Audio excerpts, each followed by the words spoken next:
A continuación daremos el contexto de cada una de las imágenes para así entender la escena.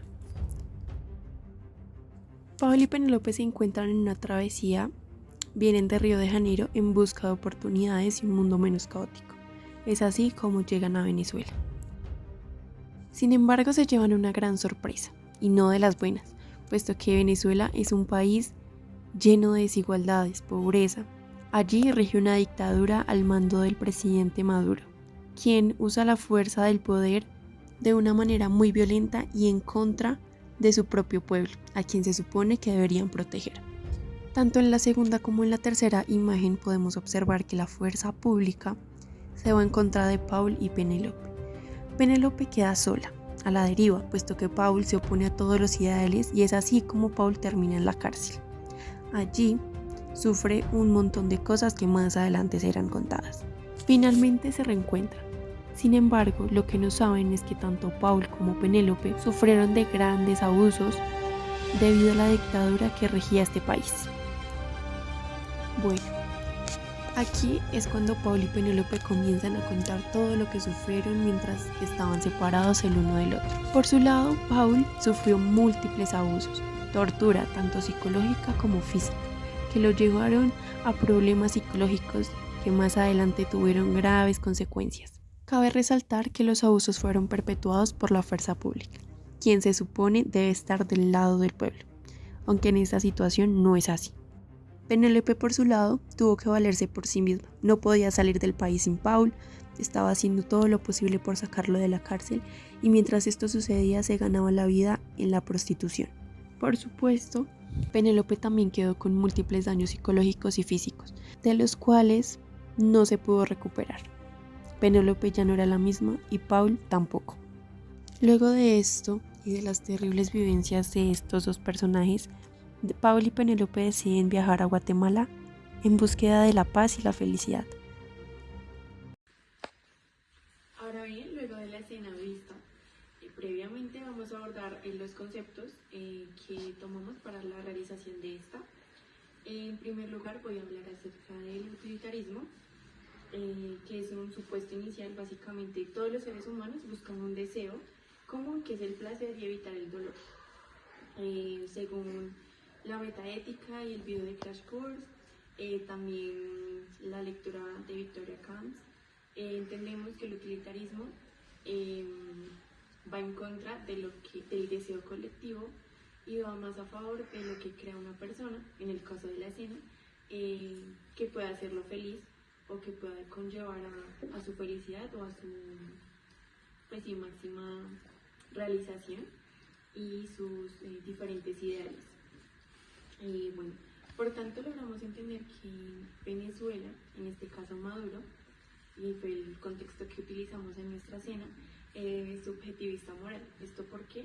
Porque las preferencias de un subjetivista moral son las actitudes personales. En este caso él no está pensando en lo que quieran el bien de las demás personas o de su país, sino en el de él mismo, y no le importa si está haciéndole daño a una población mínima, en este caso, sino que le importa solamente llevar su estado absolutista, que más adelante vamos a hablar de este concepto.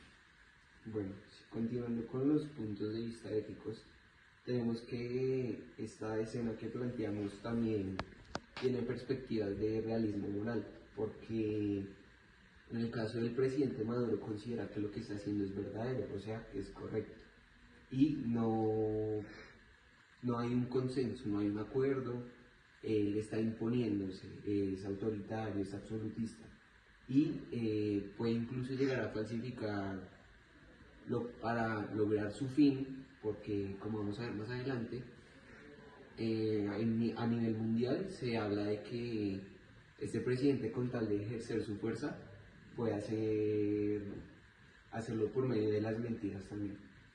También es absolutista moral porque independientemente de las circunstancias, de las personas que mueran, de las personas que emigren, de las personas que pasen necesidades, el presidente considera que está haciendo un buen gobierno y lo quiere seguir perpetuando.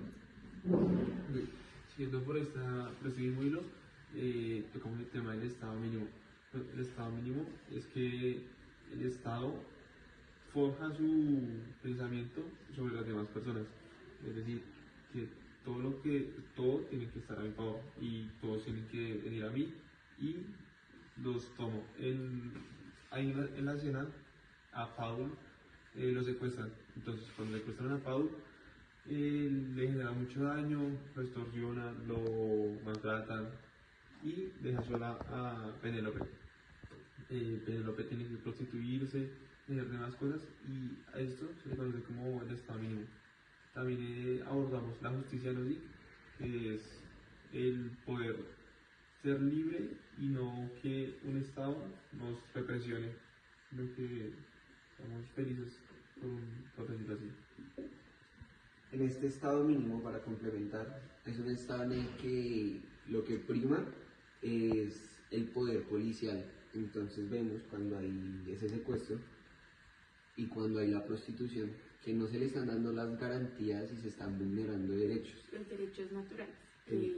que los mencionaban también bastante en las lecturas abordadas en este corte, y el corte pasado, creo que fue Victoria Camps y el consecuencialismo y demás. Entonces se vulneran también los derechos humanos y lo importante es eso, la fuerza policial.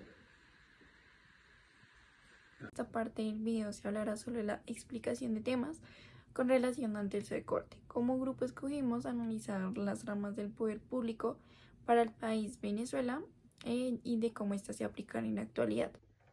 Bueno, actualmente la situación del poder público en Venezuela es una situación compleja tanto a nivel internacional como tienen las relaciones con otros países.